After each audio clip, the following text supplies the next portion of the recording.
sad day.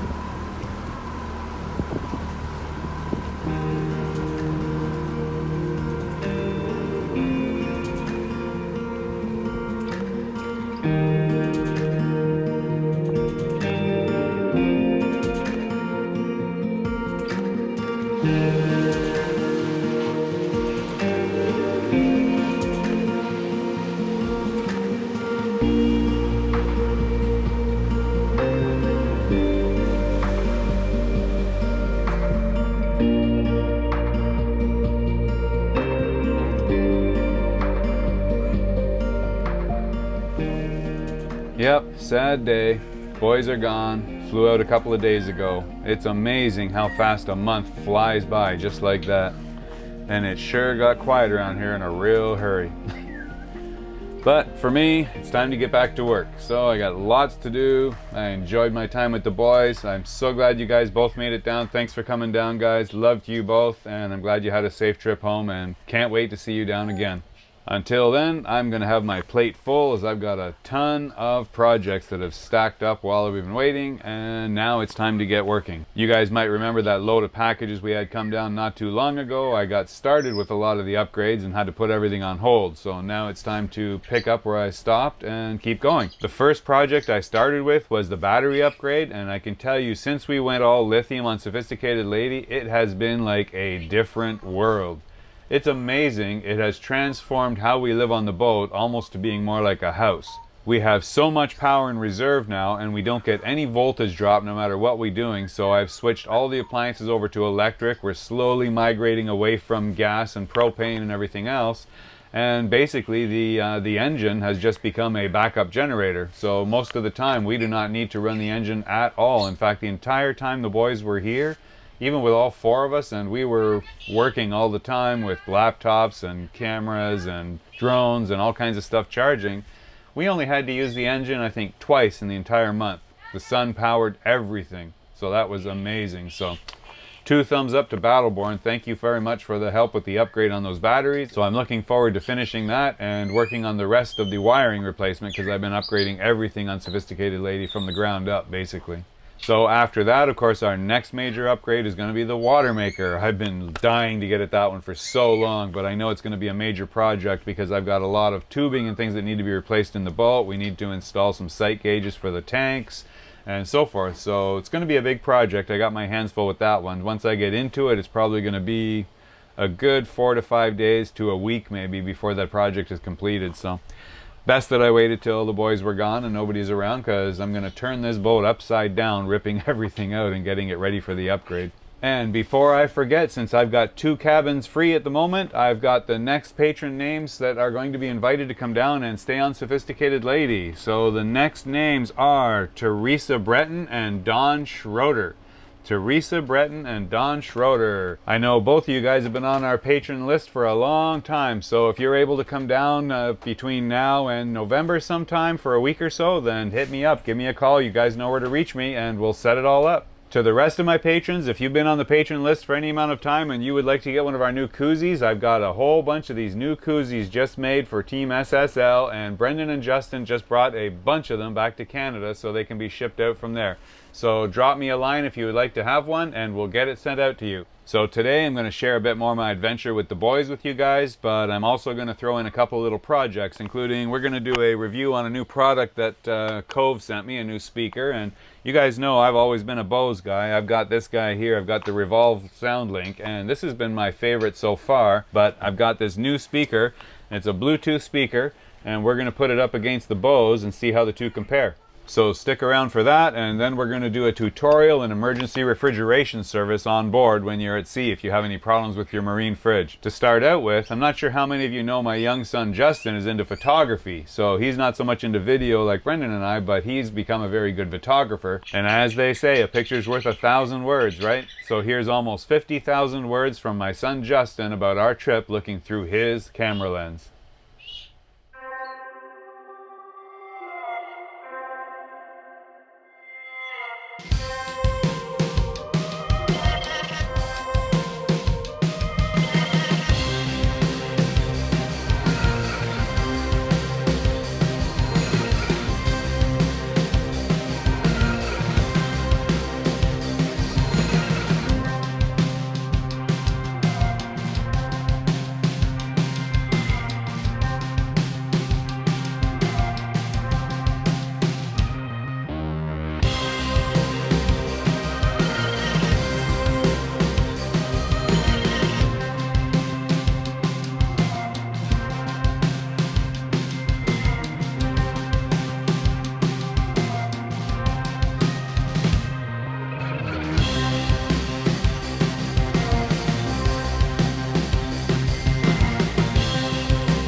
Of course, this is a very small sample of Justin's entire collection. If you'd like to see more, just go over to Instagram and you can follow him at justin.jammin. Don't forget to leave him some comments on your favorite pictures. I know he'd love to hear from you.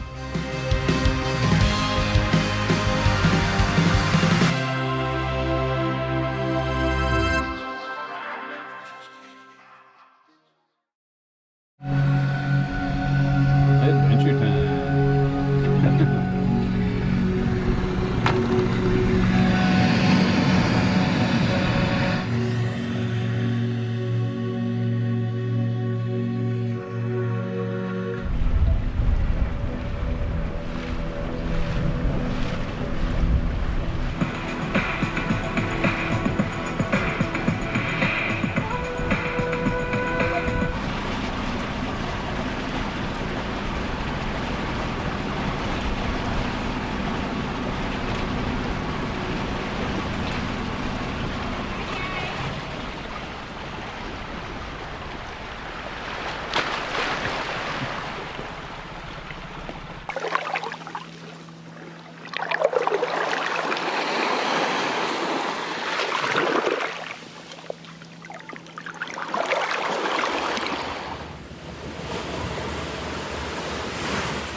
Did you guys see that? I mean, seriously? That wasn't filmed on one of these. That's not filmed on autopilot with GPS. It was filmed on one of these. This is one we built 2 years ago. It's just a bunch of circuit boards and solder and a camera. That takes some skills, man. I can't believe that that type of flight is even possible with something like this. I mean, don't bring a DJI to this game. You'll lose. It ain't happening. I can't believe that he could pull that off with this thing, and all we did was we put a little bit of styrofoam pool noodle on the bottom of it in case it went in the water so we could at least recover the frame and the camera. The electronics would be toast, but no big deal.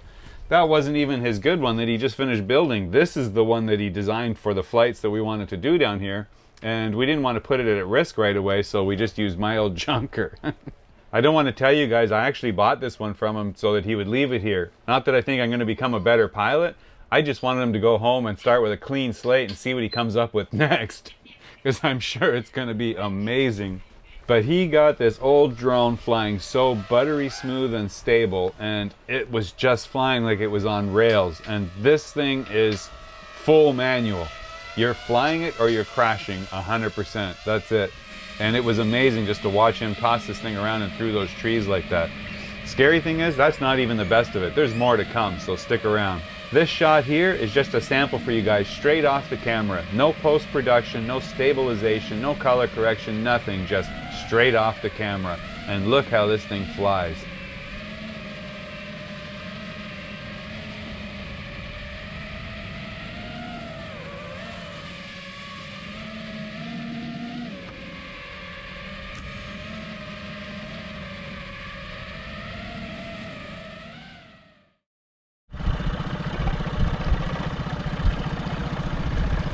That was a pretty freaking spectacular place to spend, what, Tuesday? Wednesday. Wednesday afternoon. Wow. Spot on. Got to put that on the itinerary for sure. Don't know what it's called. I'm probably not going to tell you.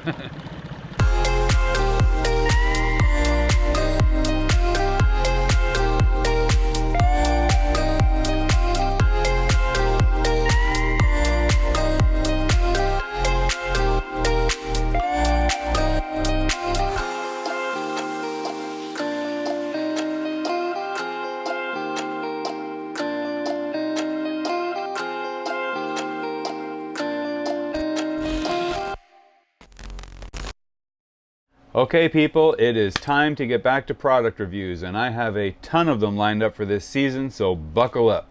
Today we're going to start with something simple and fun, which is the new KOVE Commuter speaker that they sent me to test. The one thing I was surprised with is, I mean, we all know Bose is great for full-bodied sound and bass, and a lot of Bluetooth speakers have a trouble in reproducing that. KOVE has gone to a system I used to use years ago called a passive radiator design, a mini subwoofer in the bottom of it.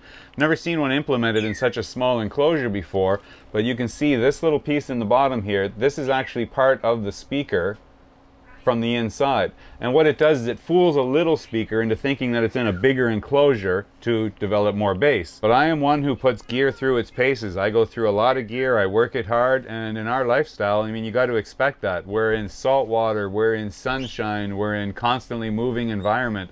All these elements take their toll on every piece of gear we keep on the boat, so we got to know what's going to work and what doesn't. Now, the one thing I do like about this one that the Bose doesn't have is the fact that it is actually not waterproof but water resistant. Means it'll take a splash, and that's why I like this one for outdoor use. It has good sound quality. It's not quite as powerful, so if you take it up to the top level, the Bose does have more power, more bottom end. Now, they are both Bluetooth speakers, which means you can connect them to any myriad of devices. They're using Bluetooth 4.1. It's good for about 10 meters or 30-something feet. This maintained its connections, no problem at all. But I tend to use this one outside. We take it in the dinghy with us, and it does really well. If you lay it in a position like this, where it's radiating against the corner of the dinghy, it actually fills the dinghy with really nice sound that we can still hear even when we're motoring. We've used it at the beach. I mean, this is good in all kinds of different places where you don't have to worry about it getting splashed. It's not going to destroy the speaker. So that is a big advantage to the KOVE, I must admit. And it's very easy. I mean, you just press and hold the power button for a couple of seconds, it starts looking for the Bluetooth device that it's going to pair to. And now the light has turned solid blue, so it has paired with the device. So I can set it back down, and basically I just go in and turn on my, and it starts up right away. Even if I turn this thing up to full volume,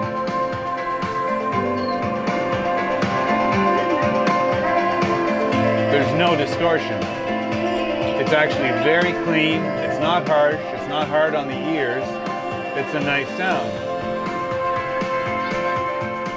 Now again, out of the box, that was another thing I was impressed with, and I'm going to mention it just for my own reasons, but when they delivered this speaker to me, it came in a really, really nice package that is all cardboard. This is not my favorite type of packaging at all. I do not like to see this, believe me.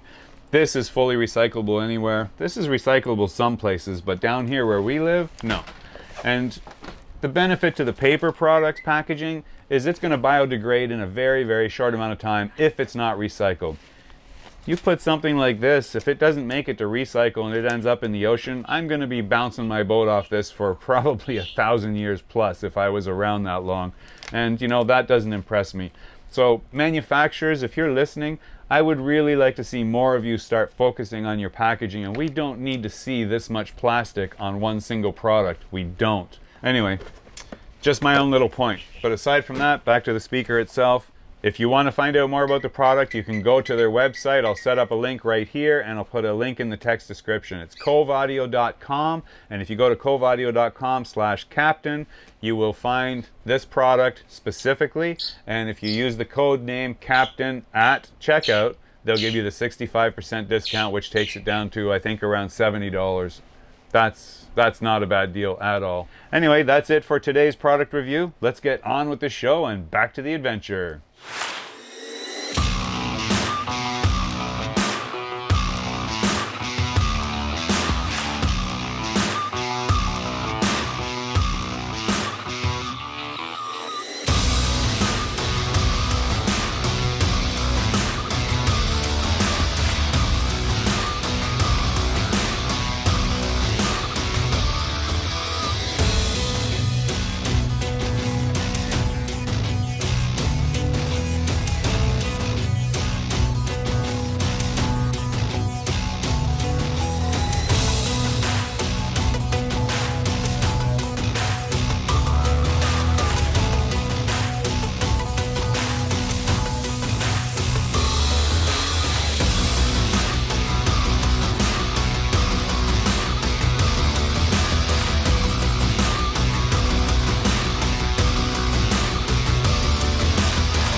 Yes, I know, little bit too much hang time for one scene, right? But isn't that a beautiful example of nature at its finest? I mean, that's almost thumbnail worthy, no? Oops, busted. Hope you were smiling.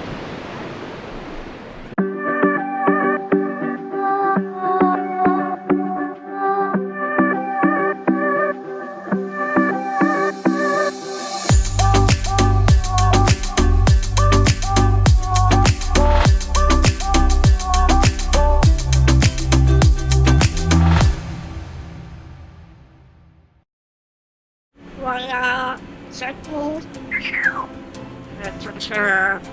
C'est cool. Why was the poor guy? The poor guy, the poor guy, school now. What's the guy? What did he before? What's out people? Ooh, sure. Yeah, it's the poor guy.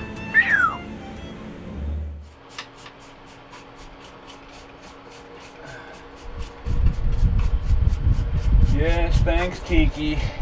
Appreciate the nice introduction. But I sure wish it was you banging your beak around down in here instead of me trying to fix this. But we got a major issue with our freezer today. And the issue was actually caused by a cat. As odd as that sounds, but yes, we had a cat on board there for a while.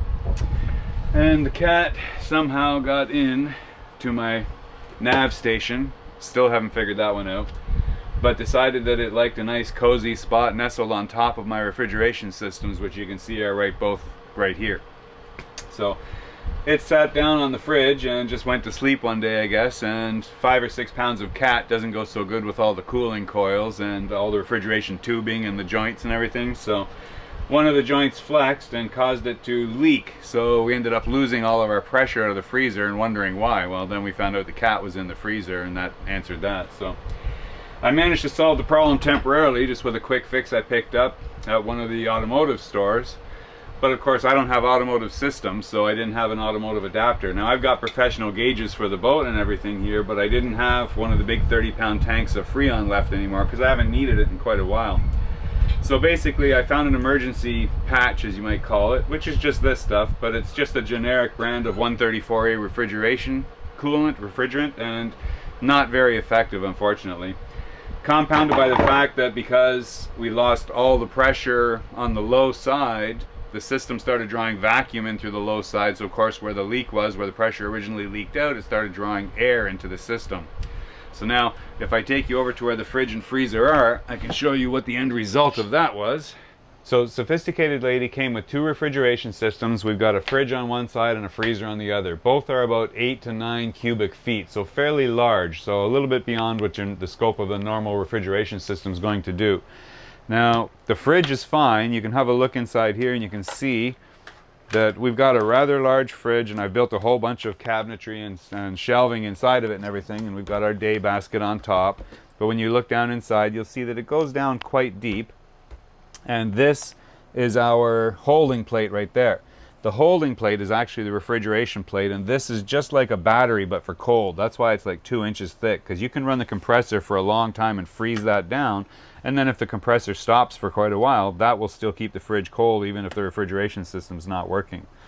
So the fridge system is working fine right now. We don't have any problems there, but our problem is in the freezer, which is over on this side.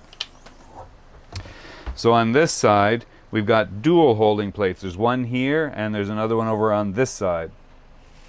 And basically, you can see right here that this holding plate is sweating, and the ice has gone down the side of it. And on this one, there's actually no ice whatsoever. So that's the problem, is we've had a loss of pressure. So you can see we've got our Freon expanding here. We've got a good frost line coming into the first holding plate, but there's no frost coming out of the holding plate. And this is the problem, because this line here connects over to this plate, and this plate actually has another line going through it, and then it comes all the way back across here and back to the compressor underneath my nav station. So this line should actually have a little bit of frost on it as well for about the first 6 inches after the holding plate, in order for the 2 plates to be in balance and a normal operating pressure so the system will operate properly. But of course, with low pressure, we don't have enough pressure to feed through the entire system, so we are not getting the cooling, the gas is not expanding through both plates, and this is where our problem is. So what I'm going to need to do is evacuate the rest of the pressure of the system, because I'm sure when we got the low pressure side leaked out, we've already brought in some moisture, some air that's gotten into the system, and you don't want to have any moisture in the system because that will corrode the system from the inside out. And of course, air doesn't compress and expand like a Freon or a refrigeration gas does and refrigerate, so it's going to make it a lot less efficient. But I'm going to use my vacuum compressor to evacuate the system and then recharge it with something more efficient than the other refrigerant that I put in last time that we just used as a band-aid, basically a patch to get us going. So if you remember all the packages that we had arrive a little while ago, in that package was some new refrigerant, which is called Polar Ice, and this is a very, very good refrigerant that I have tried before and tested, and it does actually deliver on its promise of a 25 to 30% increase in efficiency. So that is a very good thing for us, especially when we're running on solar. So I have two options. I can either run the fridge at colder temperatures using the same amount of energy that we have used now, or I can maintain the same temperatures that we're used to, but using 25% less electricity, which is a good thing also. But we're going to swap out the refrigerant with the Polar Ice, remeasure everything, set it all up. We're going to set up our frost line properly so we got both plates in balance, and then we'll be able to check everything and make sure it's back to normal. So that's where we're going to start. So to fix this problem, the first thing I need to do obviously is hook up my gauges. So I'm going to disconnect my low pressure side, and I'm going to feed it through here over to the Schrader valve that's on the compressor, on the BD50 compressor for the freezer system. And you can see that's right here. I'm just going to unscrew the valve cover. It's just the same as like a car tire valve, and it has the same kind of cap on it, except it has, well, it has a rubber seal on it so that it doesn't leak. So we've taken that off. Now we've exposed the Schrader valve, as you can see. And I'm just going to put on the hose. Okay, so we've put the hose on there. Now I need to come back here to my vacuum pump. So this is a trusty vacuum pump. You can buy these on Amazon as well. They're a bit more expensive as a spare tool to have on the boat, but they can be a lifesaver when you really need to fix your system. So if you get moisture or anything like that, it can be a big problem, and this is really the only thing you're going to solve that with. Okay, so I'm going to hook this one up to the vacuum pump. Okay, now we turn on the vacuum pump and open the valve.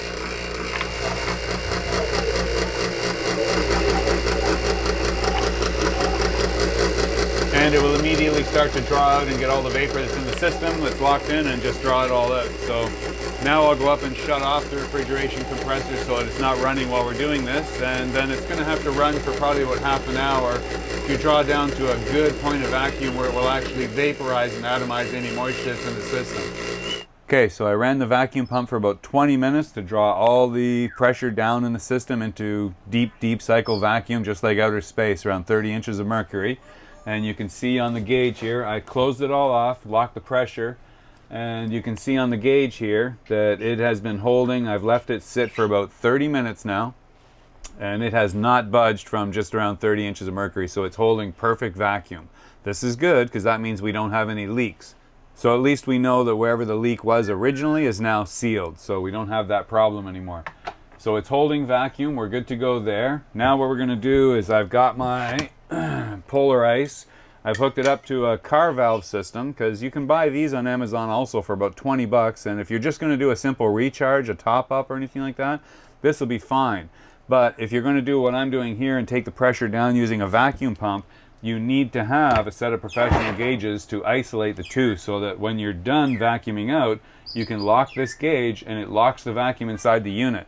Because if you just try to use the vacuum pump and then take it off, as soon as you take the vacuum pump off the Schrader valve for the refrigeration system, of course the vacuum is immediately just going to draw a bunch of air and moisture into the system, and you're right back where you started from.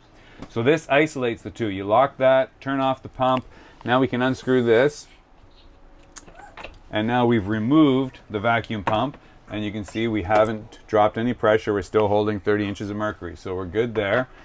Now we're going to take this. Now, one thing special about this is I bought one that has a Schrader valve, okay? Because the original one I bought, the only one I could get, had a car valve on it. A custom, I'm not sure what it was, but so you can see I had to customize my own tube to put a Schrader valve on the end of it, and that's what I used then.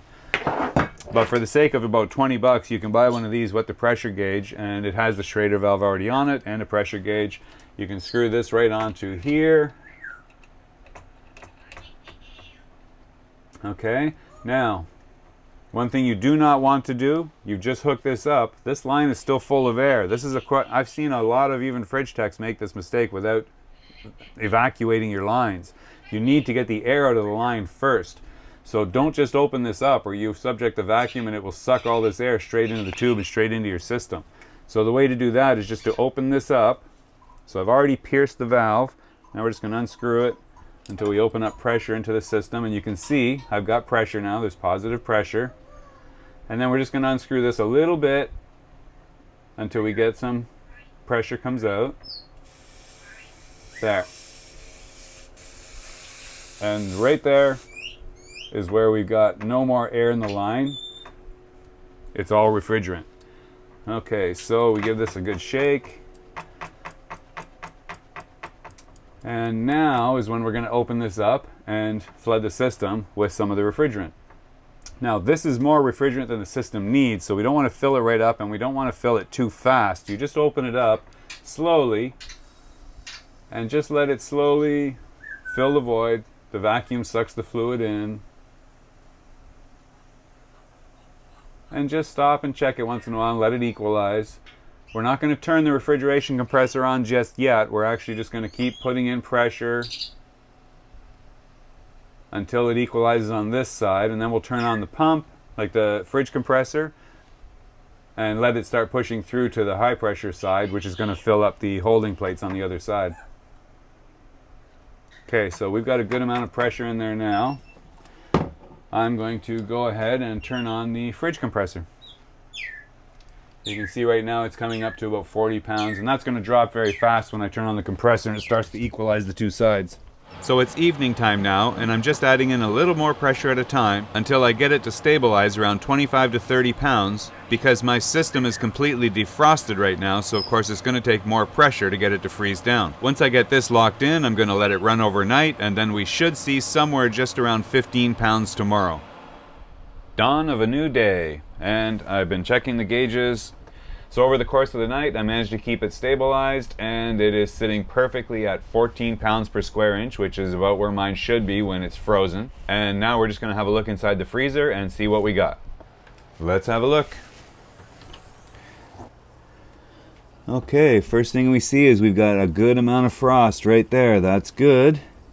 And it's coming across and into the first plate. So we've got good frost coming in and good frost going out. Look at that. That's what we were missing last time. And now it should be coming all the way across and over into this plate, which it is. So perfect. And now the critical one is this one, because this is the outlet for the plate, and it has exactly about 6 to 8 inches of frost right there, and then it just goes back to copper. So we've actually nailed that. That means that we have a perfectly balanced system right now. And as you can see, this plate has lots of frost on it. So that's good. And so is the primary plate over here. We got lots of frost. As you can see by my gauges over there, we're now getting down to about minus 10 Celsius on the freezer, which is great, because it was having a problem getting down to minus 4, minus 5 Celsius before, which is about 25 degrees Fahrenheit. And that's the minimum we need to have it as a good freezer.